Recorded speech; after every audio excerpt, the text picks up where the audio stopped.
जय गुरुदेव। संत मही विचरत के हेतु, जड़ जीवन कह करत सचेतु।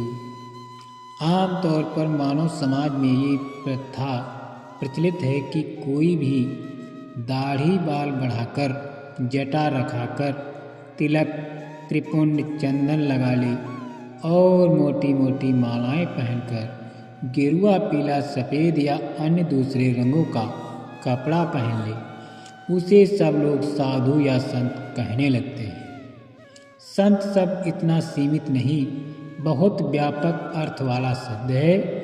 वैसे भी ये जान लेना आवश्यक है कि पहले की पुस्तकों में ज्ञानी, बैरागी, तपी, सन्यासी, ब्राह्मण, ऋषि, मुनि, साधु, संत आदि शब्द जरूर मिल जाएंगे, लेकिन संत शब्द नहीं मिलेगा। संत शब्द कबीर दास जी के प्रथम प्रकट संत के रूप में अवतरित होने के बाद प्रकाश में आया। संत शब्द का अर्थ रहस्यमयी है। ये दो शब्दों यानी सा प्लस अंतः इति संतः से जुड़कर बना है। इसका तात्पर्य है कि जो विभूति अंत के साथ हो जाती है, अंत कहते हैं सृष्टि के नियंता, कर्तार परमेश्वर भगवान को। दूसरे शब्दों में जो जीते जी परमात्मा को प्राप्त कर लें और गुरु आदेश पाकर दूसरों को भी परमेश्वर परमात्मा से मिलाने में सक्षम हो जाएं, वही संत कहलाता है। युग महापुरुष परम पूज्य बाबा जय गुरुदेव जी महाराज के सत्संग में मुखारित वाणी है कि जिस समय संत अपना उपदेश जारी करके नाम योग का, सुरत शब्द योग का मार्ग देते हैं, तो उनकी शिक्षाओं को ग्रहण करके सुमिरन, ध्यान और भजन के अभ्यास द्वारा हजारों लाखों लोग शब्द की डोरी पकड़कर गगन में चढ़ते और धूर्मुकाम सतलोक में दाखिल होते हैं।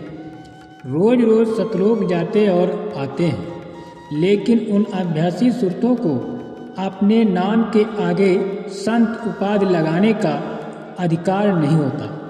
संत किनके नाम के पहले जुड़ता है? जो समय के संत सतगुरु की कृपा दृष्टि से साधना का अभ्यास भजन करके या पाजी रास्ते से सूरत को पूर्ण गति पर पहुंचाकर अपना कार्य पूर्ण करते हैं और गुरु उन्हें अपने स्थान पर स्थापित कर जीवों को जगाने, संस्कार डालने और दीक्षित करने तथा पुराने लोगों की संभाल का आदेश देते हैं और वो गुरु आदेश का पालन करते हुए गुरु के मिशन और कार्यों को बढ़ाने में लग जाते हैं।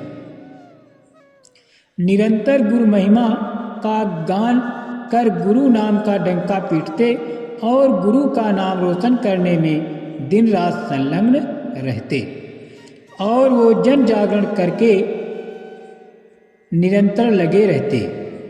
उनका यही जीवन है। ऐसे संत पूजनीय होते हैं। उनके बारे में ये प्रचलित है कि संत मही विचरत के हेतु, जड़ जीवन कह करत सचेतु।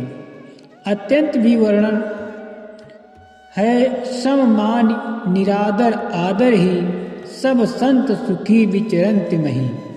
वो इतने परोपकारी होते हैं कि दूसरों की भलाई के लिए अपना पूरा जीवन समर्पित कर देते हैं। यही बात रामचरितमानस में दोहराई गई है कि संत बिटप सरिता गिरधरणी, परहित हेतु इन्हीं की करणी। अर्थात संत, वृक्ष, नदी, पर्वत और पृथ्वी, इनके सब कार्य दूसरों की भलाई के होते हैं। और ये भी तो जन चर्चा में आता है कि परमारथ के कारणे संतन धरा शरीर। और ये भी वर्णन है कि संतन की महिमा रघुराई, बहुविध वेद पुराण गाई। त्रिलोकीनाथ के अवतार श्री रामचंद्र जी के श्रीमुख की वाणी है कि मोते अधिक संत कर लेखा, यानी मुझसे अधिक संतों को महत्व देना और समझना। संत के बारे में कहा गया है कि अंत लखा सो संत कहावे, बिन संत भव पार न पावे। वृक्ष को संतों की कोटि में रखा गया है, वृक्षों को संतों की कोटि में रखा गया है। वृक्ष के लिए ये सर्वमान्य है कि वृक्ष सदा परमार्थी, फूलय फलय परहेत। इतते हम पाहन हनत उतते वे फल देत। कहते हैं कि तरुवर सदा परमार्थ के लिए दूसरों के हित हेतु फूलते फलते हैं। इधर से हम पत्थर मारते हैं, बदले में वे हमें रसीले फल देते हैं। इसी प्रकार संत की महिमा है और वह दूसरों के लिए जन्म लेते हैं, परंतु संसारी स्वार्थी जीव उन्हें कट वचन कहकर चोट पहुंचाते हैं, उन्हें कष्ट देते हैं, अनेक तरह की यातनाएं पहुंचाते हैं, फिर भी वो अपना दयालु स्वभाव नहीं त्यागते। कष्ट देने वाले का स्वप्न में भी अहित नहीं चाहते। संत दया के अथाह सागर होते हैं, उन्हें माफी का समुद्र कहा जाता है।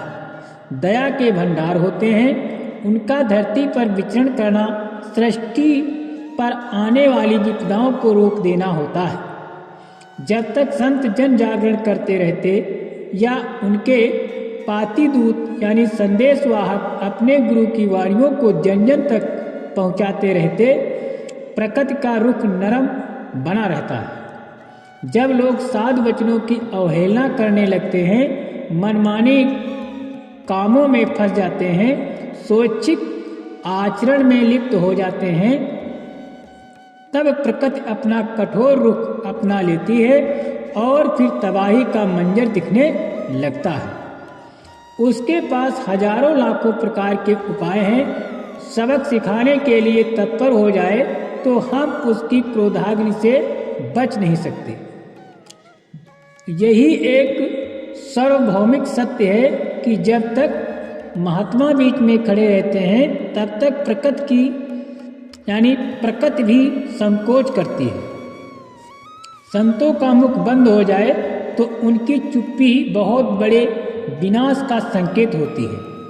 मानवता पर आया हुआ संकट टालना है, समूचे विश्व को प्रकृति की भयंकर विनाश लीला से बचाना है, तो संतों की आवाज पर सबको खड़े होना पड़ेगा, जागना भी पड़ेगा और जगाना भी पड़ेगा। बुरे खान पान में लिप्त लोगों के खान पान सुधारे और सबको नशा मुक्त बनाने का अभियान चलाना पड़ेगा। विचार भावनाओं में बदलाव आने पर ही परिवर्तन होता है। वैचारिक परिवर्तन की धुरी संत होते हैं। उनके सत्उपदेशों से प्रभावित होकर लोग मानव सुधार कार्य में लग जाते हैं। यही एक अकल्पनीय परिवर्तन की हिलोर पैदा कर देती है, जो बहुत बड़े बदलाव का कारण बन जाती है।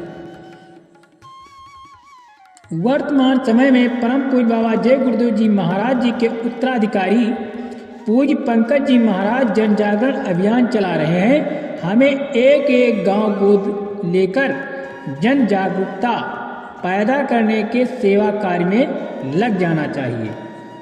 तीसरी आंख खोलने वाले महात्मा आज भी हैं। मनुष्य शरीर पाकर संत सतगुरु की खोज करो, वे धरती के अनमोल रतन हैं। जय गुरुदेव।